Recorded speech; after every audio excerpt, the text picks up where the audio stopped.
We are grateful to be here. But I hope our weekend should only have 2 days. Why should you say it was short?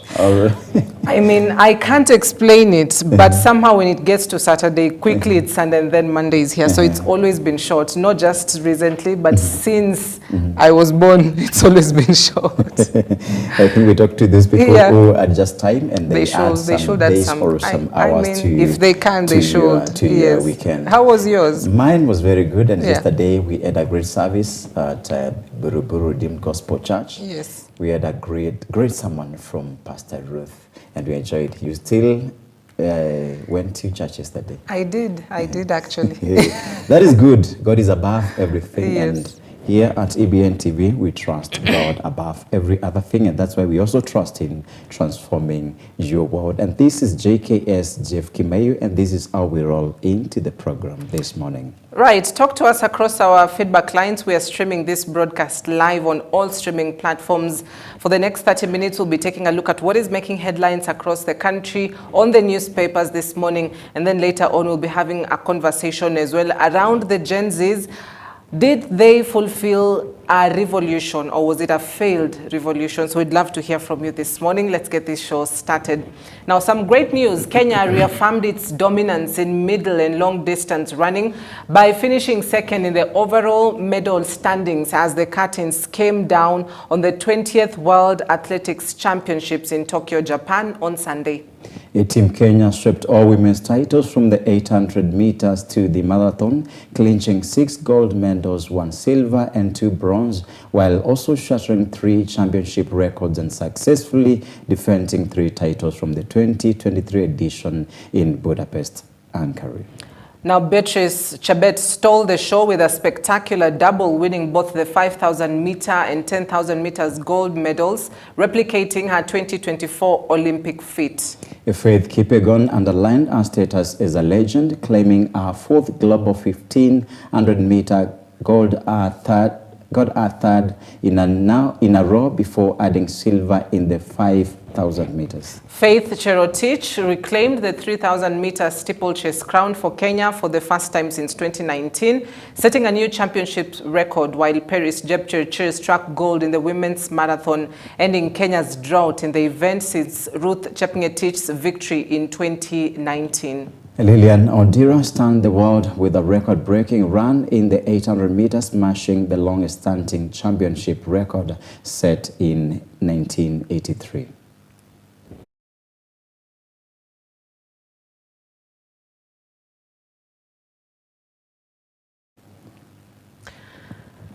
We congratulate Team Kenya, who went to represent us in Tokyo, Japan. We finished second in the medal standing, first in Africa. So that proves we are the powerhouse of running. Sure. And I think we just need better practice, better exercise, so that we can still keep winning. And me, given the opportunity to do the same, would you run? I could have done something for this country. Okay, brilliant. It's never too late, patriotic, though. It's never too late. Unless, if you say so, and if you prove it's not too late, I do the same next time.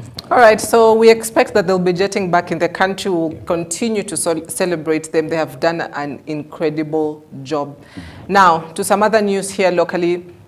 UDA parliamentary aspirant for Malava constituency, Ryan Injendi, has conceded defeat in the party's by-election while accusing Prime Cabinet Secretary Musalia Mudavadi of influencing the outcome in favor of his rival, David Ndakwa. The party primary saw Ndakwa, the former West Cabras Ward representative and minority leader in the Kakamega County Assembly, clinch victory with 8,756 votes against Injendi's 6,312. Speaking in Lugusi, Kakamega County, Injendi said that despite his disappointment with the process, he will continue to support President William Ruto's government and work for the unity of the Malava community. He alleged that Mudavadi was involved in schemes to favor Ndakwa, but maintained that he would respect the will of the people as expressed in the polls. Ndampatia nafasi mzee Ndakwa atafute kura Malava hii. Na mimi bado nitasimama na serikali. Nasimama na Mheshimiwa Ruto, ile ambayo tuambia kule State House bado niko nayo na nitaendelea hivyo. Na nikukumbusha tu watu wa Malava. Watu wa Malava tumezoea serikali. Na nakomboa Mheshimiwa Ndakwa umepigana venye umeweza, ni ukapata tikiti. Sasa ni jukumu ni kwako kuhakikisha kwamba watu wa Malava wabaki ndani ya serikali.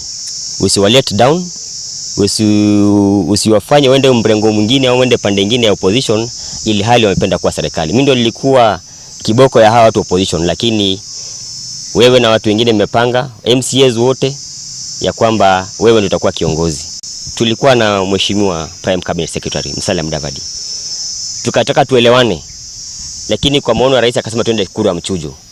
Na hii wakati yote sijaona mkono wa rais mahali popote. Sijaona mkono wa Faruk mahali popote. Sijaona mkono wa mtoto wa serikali, hata wenye chama wa serikali UDA. Sijaona mkono wao mahali popote kujaribu kusaidia mtu fulani.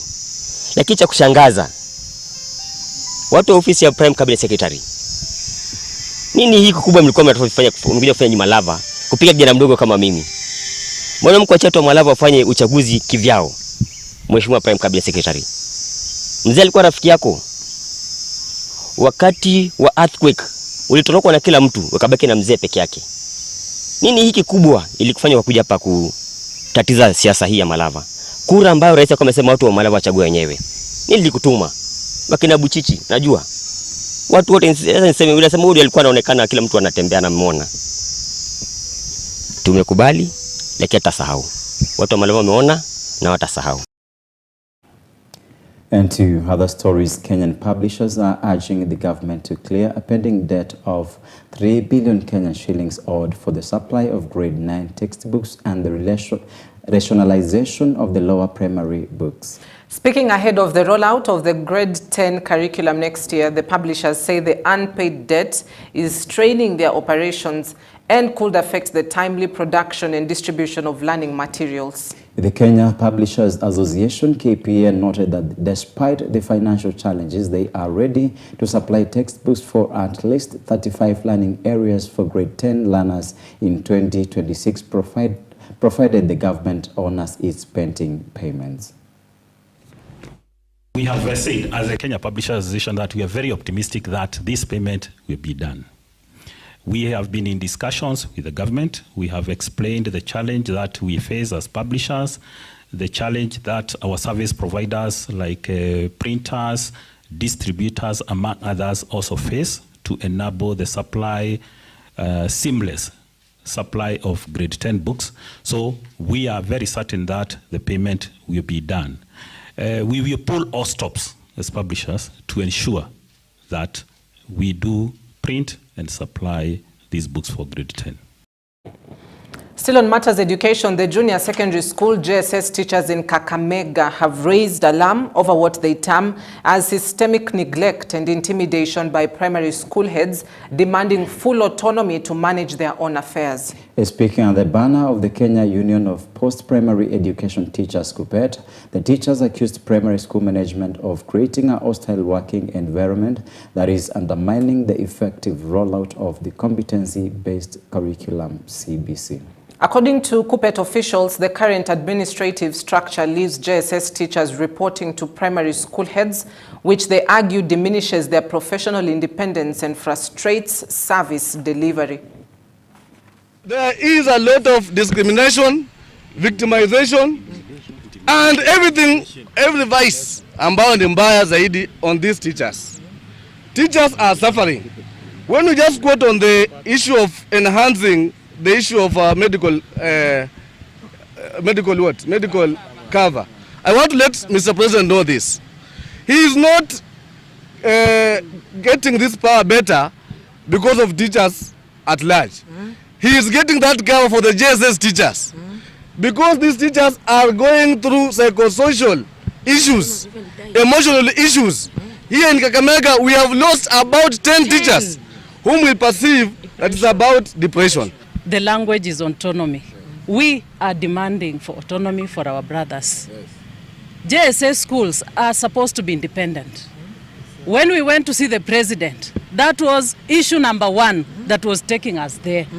There is no way we shall continue crowding our graduate teachers in the primary sector.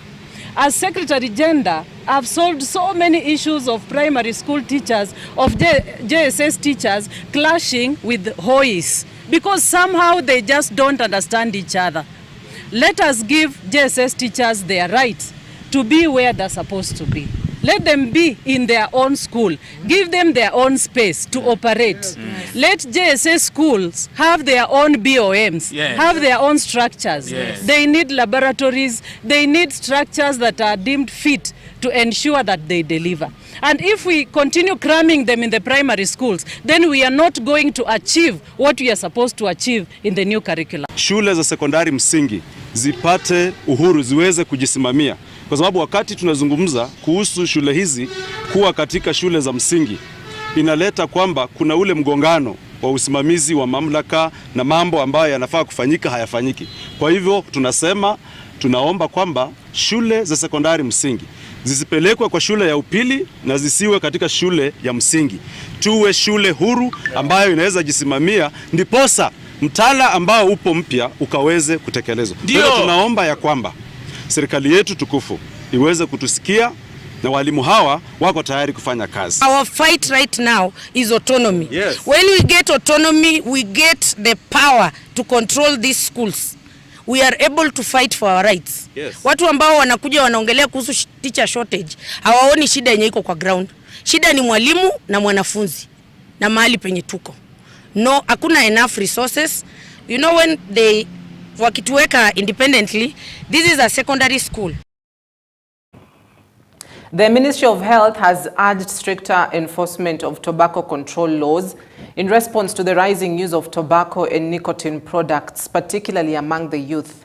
Speaking in Kirinyaga during an engagement with religious leaders, Public Health Principal Secretary Mary Muthoni expressed concern over the growing prevalence of tobacco consumption among young people, warning of the long-term health risk and societal impact. The PS called on community leaders, faith-based organizations, and law enforcement agencies to work closely with the ministry in sensitizing the public and strictly implementing existing tobacco control regulations. That tobacco is very, very addictive.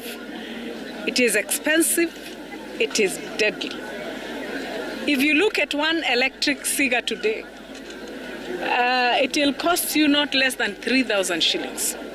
How many youths will afford 3,000 shillings at any given time to get the puffs that they want? So they'll end up stealing. Shisha dens and all that, we should ensure that we enforce, because I reiterate, shisha is banned in this country. All right, so the tobacco control bill, of course, is one of the issues that has been at the floor of the Senate. We've seen various groups that have come out as, asking the government to do a lot of public participation around this bill, which seeks to put a hold or a stop to persons that are not licensed to sell tobacco from selling the tobacco, are not licensed to sell tobacco from selling the tobacco.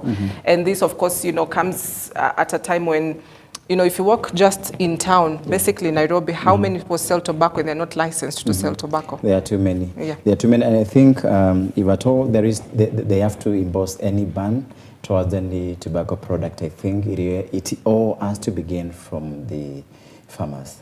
Right, and it raises critical questions, and I know we've had David Ogot here before, and one of the things he says is you cannot control an industry or try to put a ban on an industry where there are people who are following the regulations and they're selling as they should, to persons above 18, and they're following all these rules, but you want to put a ban which also affects them, despite the fact that they're, doing all that they can to ensure that they're following the rules and regulations. Yeah, so I think they'll have to do away, they need to put away balance for the same. Yes. Because I think it erases the economy in one or the other. But again, on the other side, it has societal effects that are so negative, and maybe to the health of our young people and even to older people, because I think you've gone to, I don't want to mention some the so-called uncles, then I quote the older ones, the one when you were growing around that were still around you. So you could find out until someone goes to work, and this is around maybe 5 a.m. Someone has to smoke something or even has to drink something before they go to work. Until they do the same, they are not able to work. So it is an advantage one side and another one. I think 90% of it is health hazardous. So yes. as they try to impose or even try to put stricter measures on the same, I think they'll have to weigh the two. And me, for my opinion, I would like, I don't want to close to block some of the same, but health is much important than the small profits that we get from the same. Right. Yeah. All right, let's keep up with the head of state, and President William Ruto has reiterated his administration's commitment to ensuring that every child in Kenya has access to quality education, describing education as the key to national empowerment, equality, and prosperity. Speaking in Nairobi on Saturday during a fundraiser in support of Islamic institutions in Mandera County, President Ruto said that the government is determined to break barriers that hinder children from going to school, particularly in marginalized regions. Now, Ruto commended the El Tabashi Educational Trust for its tireless efforts in supporting vulnerable children in northern Kenya, praising its role in promoting opportunity, progress, and national unity. Matters education are important to all of us because ignorance and lack of knowledge limits the potential of people and countries. So the more education is made available to citizens, the better we become as a nation. And it is the reason why we have invested a lot of resources in matters education. We have hired more teachers, we've put more resources, we've built more classrooms, we have straightened CBC, because knowledge is important. And I am very happy that even we are thinking about madrasa and how to make them sustainable. This event of making the teaching of religious teachings sustainable goes a long way. Along the same lines, we are consolidating the place of education in our country because it is the single most important empowerment that we can give to this generation and to the generations that come after us, education. And so I want to say congratulations to the people who are putting this together. Empowering communities, empowering citizens through education is one of the best and the single most important means of creating prosperous nations. On matters equity, on matters making sure that we do not have unfairness, we do not have prejudice, we do not have others thinking that there are greater and lesser Kenyans. That going forward, as I said when I was in Wajir, we are citizens of one nation with equal rights as citizens of Kenya. And it is my responsibility as the leader of this nation, by God's grace now, to make sure that no part of Kenya, no community in Kenya, no religion in Kenya is lesser or greater.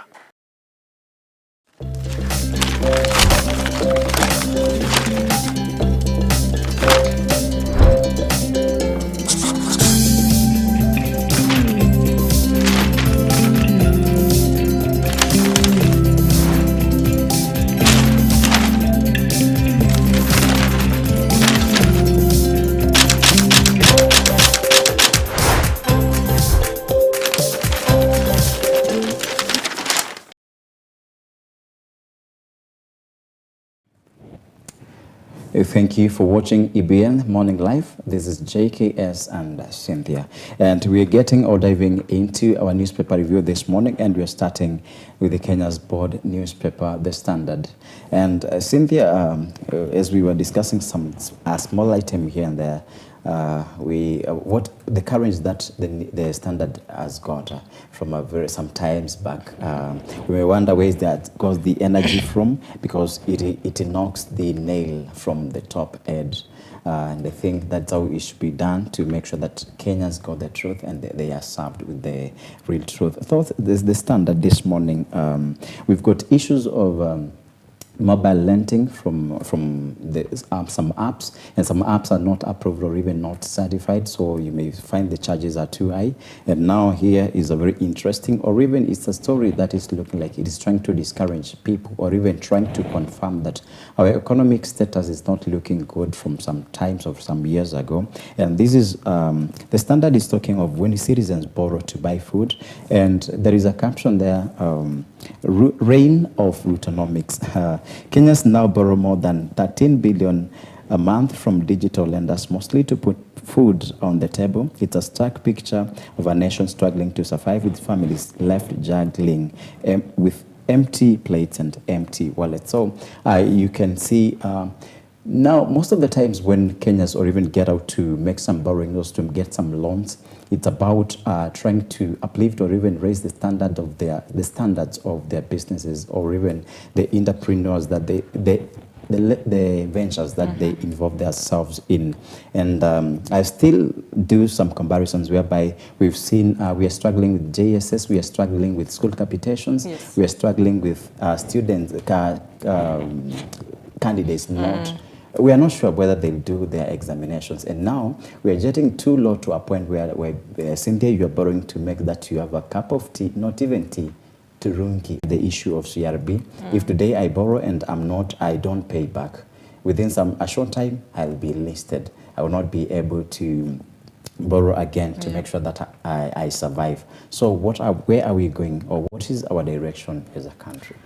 Right, and I think one of the biggest, mistakes that we assume is that when we talk about the state of the economy, we're only looking at, has the inflation rate reduced, how is the shilling doing against the dollar, but we also need to consider about the normal Kenyans, the common mwananchi, the Wanjiko. Is she able to comfortably put food on the table? And so when you look at a report that comes out that indicates that Wanjikos are borrowing so much online or through these digital lending apps, then that means they're not having enough money in circulation. Either they're in so much debt, or they're not working, or just something is not happening or not working right. And so as much as you'd see persons in government, stakeholders, economists talk about how the dollar and the Kenyan shilling is doing, how the cost of doing business, the export, how much we're exporting, how much we're importing. It always boils down to this common mwananchi. And this is a huge indicator, especially in the economy, on just what the direction we are going. 10 years ago, probably a lot of people would not have gone online or through the digital lending apps to borrow money. But here we are, you're having a larger percentage of Kenyans borrowing money online, and not just borrowing. Question is, are they paying this money on time, or are they defaulting? Are you defaulting in, by a week? Are you defaulting completely? Take a look at just the Hustler Fund. As much as we'll talk about people wouldn't want to return the money to the government, but it's also about you borrow that 500 shillings, you're struggling to repay that 500 shillings. Who goes the loss? Of course, whoever lent you the money, right? And so the same happens as well for the digital lending apps. They're regulated in a way. There are those which are, doing very well, but they're also struggling. And that's why at the end of the day, you'll find that they will prefer not to, lend the money to you. Another aspect to look at it is also look at the interest rates. And is it much more affordable compared to the banks or the SACCOs. Why would one go for the lending app rather than go to a bank or a SACCO? Is it just about the interest rates, or is it also about the process as exactly? Yeah, the process is swifter. I'll go online, my details, and that's it. But for the bank, perhaps I need to have been a member for around 3 months. I need to, you know, it needs to be my bank of choice. And so there are so many aspects to this as well. And I think it's not about being a member. You still have to be a member. Then you have to transact something to show that you still, to make sure that your score, do we call it a score what? Your lending score? Yeah, your lending or credit score is at least at a level whereby you're able to, they can see that you're able to get something and later pay. And now you mentioned Asla Fund, and I was going there because I remember Wycliffe Oparanya sometimes saying that we are coming for you if you give out. And I got back to a point whereby I wanted to borrow from Aslavan to see whether because some of the promises that are given by our leaders, I think we need to take them so seriously. And if they do the same to us, it'll be kind of a building or even a construction towards making our country bigger when it comes to the issues of our economy. So I went to the app. I think I downloaded the app, and what I qualified for was only 1,200. So lucky you. There are those who have 300. But yeah. No, you see, this is almost 3 years ago. Yeah. So every time I go there, because I want to see, because maybe I do some kind of transaction from my M-Pesa, they may see and say, this person qualifies maybe for 30,000. But I've never gone there because every time I peep in and check if my limit is a bit higher. Still the 1,200, and I still compare my story with another, with someone else who I saw online. They said that they borrowed 500 from Asla Fund, and they are making good. They are doing so good in their business. So I wanted to someone to analyze to me how 500 shillings minus, we have the deductions from the same. I think you savings get like and savings, what have you. So you'll have to, if you borrow 500, you may get like 400 or less. So maybe you get into a business with 390 Kenyan shillings.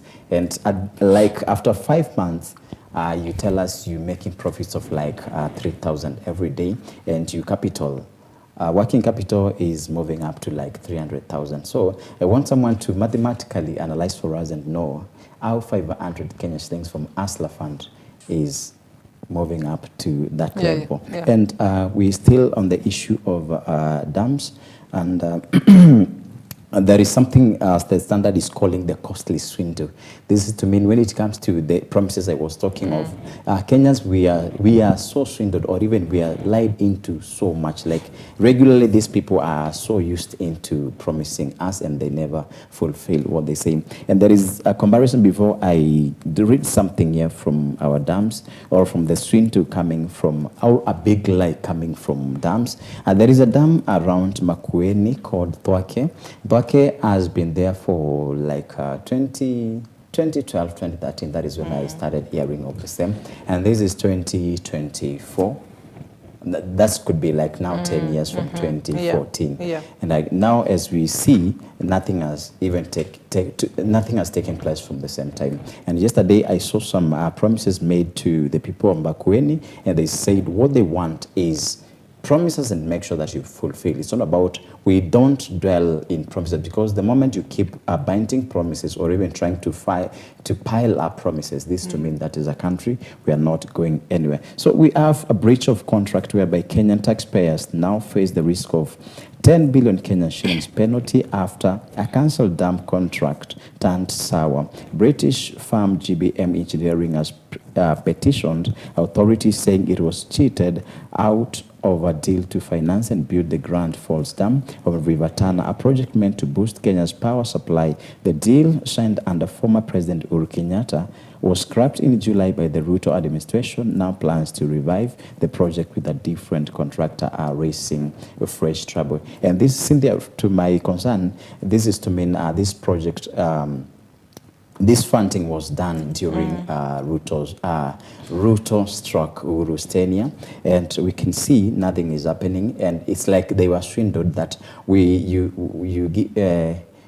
promise to, after you give us this amount of money, we promise to give you or even to award you this kind of a contract. And maybe a contract, I think, pays a lot because you have to dig into your pockets first to make sure that you sponsor the project until maybe the end of it. Then from there, now, you maybe write some checks or invoices demanding the totality of the amount plus other maybe profits or something above the total of the project. Now, we think this is something this was given to Uhuru and Ruto during that time. And now it has changed.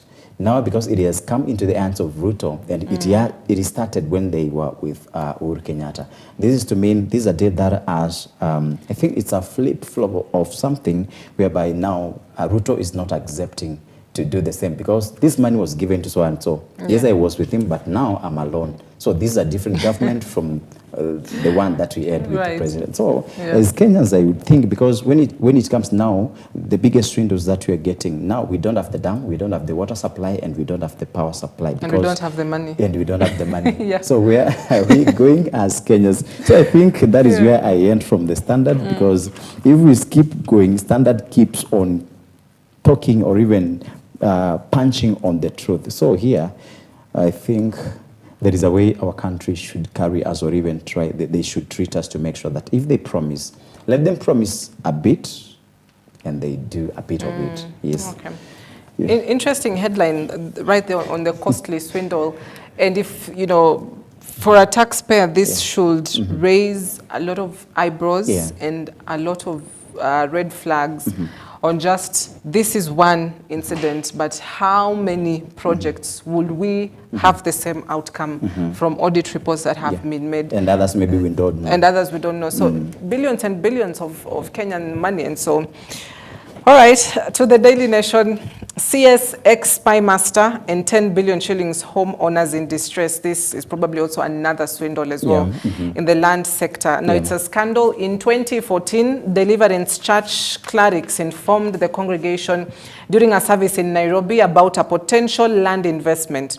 Now, prospective investors bought into the project, paid at least 2.5 million shillings for 8-acre plots and built their dream homes on the land in Ruiru, Kiambu. Now, a decade later, they are staring at huge losses after a court ruled that their title deeds are fake, since the land belongs to the family of former spy chief James Kanyotu.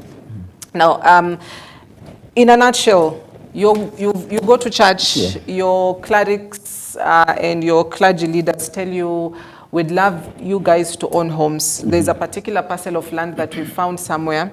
All you need to do is pay about 2.5 million shillings to 4.5 million shillings. Get your parcel of land, build your home.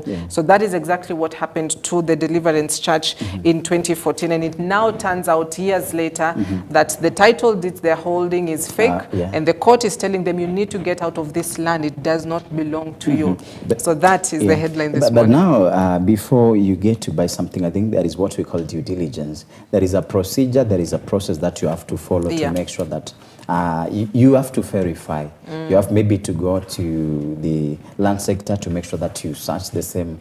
And now I think they were swindled because when someone talks of Ruiru, this is where they call it Maguta.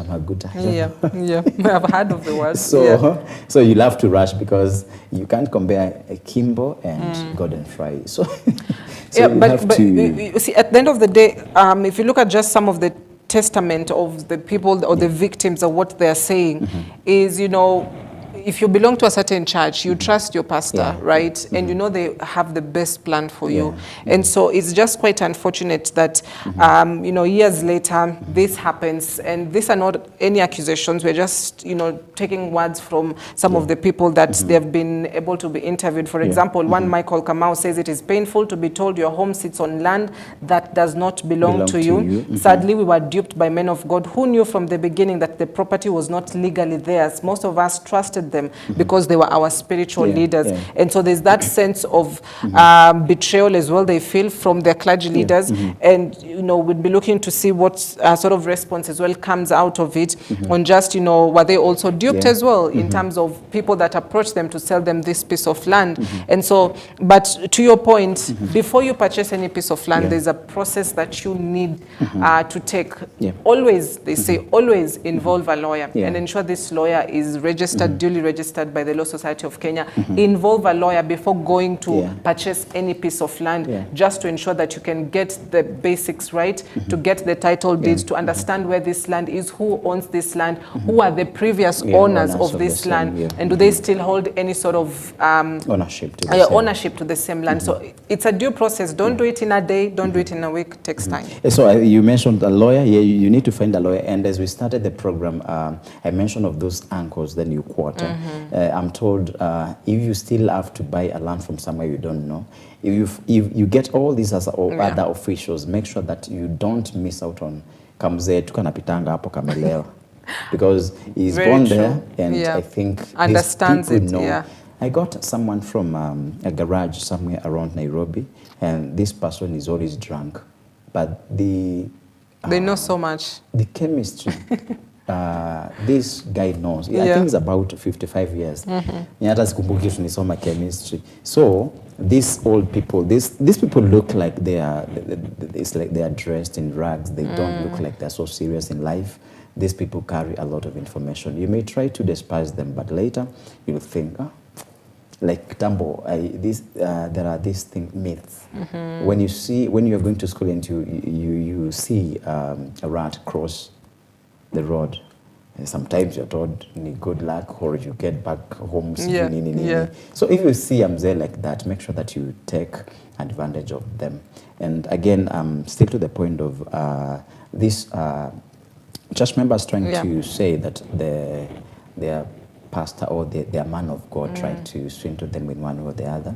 But I would also say, you said that pastors have goodwill for their people, and which is very true. So if a pastor has got a goodwill for you, make sure that you still follow due diligence, because you don't like, there is no need that later you come and complain to your pastor, you just got me into this mess. You are also wise enough to make sure that as you do your decisions, you have the right thing to do on your part. Yeah, and that is quite sad, and we just, we call on the public to really be vigilant, to do their due diligence. Don't be afraid to spend a little bit of money. You can spend a little bit now, but it assures that you're actually getting the right property. Now, on the top page as well, Kenya completes historic gold sweep from 800-meter to marathon. This is concerning the Tokyo, Japan, World Champs, where Kenya emerged second with a total of 11 medals. And that means we are doing quite well within Africa. Also, Matiang'i takes on Ruto as 2027 rivalry escalates. The race to 2027 is on. Matiang'i is one of the names that you're likely to come across on the ballot come 2027. But in addition to that, there will be other candidates as time goes by who will declare their interest. The former Chief Justice David Maraga has declared his interest for the position. Busia Senator Okiya Omtata wants the seat. President William Ruto, the incumbent, wants the seat. Rigathi Gachagua wants the seat. Fred Matiang'i wants the seat. And Kenya leader, exactly. So, I mean, right now we have the names, but as we approach 2027, 2026, end of 2026 or beginning of 2027, then we'll have specific people that we know will definitely be on the ballot. So this is a time where people are likely to make alliances, consolidate their backgrounds. You're likely to see so many alliances. But at the end of the day, as we always say, whoever has got the agenda and comes to you and you feel convinced, that is the person that will get your vote. But again, make sure that you take the best use of your vote. Don't let someone take advantage of the same, because utadanganywa na unga ya 50 bob. Inaitwa kafangara ama ni gani? Pembe. Then from there, una mboga, una kitunguu, where are you heading to? Then you're swindled now for 10 good years. So it's upon you to make sure that you take advantage, or even you play your civil responsibility well, and make sure that you fought in the right people, so that we don't get into the pit that we still are dragging in. All right, so that is your headline on the Daily Nation this morning. And those are some of the stories that have been headlined on the papers. We'd love to hear from you what your thoughts are concerning some of these issues that we have highlighted for you this morning. That's great. So Cynthia had promised that next time I'll be in this list. So I'll run. Can't wait. I'll run for Kenya. Cannot wait. So if you feel I'm able to do that, send your comment. And I promise to bring goodies, silver, gold, and what have you to this country. So Cynthia, before we end the program, anything you add before we get off? Not quite. Just stick around. We're having a conversation coming up in just a few minutes on the Gen Zs. Was it unsustained revolution? We've seen revolution across various parts of the world. Actually, within this year, 2025, 2024, at least the last 2 years, there are only about 4 countries that have witnessed Gen Z revolution across the world. Kenya is among those countries. So that conversation returns in a bit. And I think Kenya is the pioneer of the same. And this has been Morning Life with Cynthia and JKS. Have a good day. Thank you.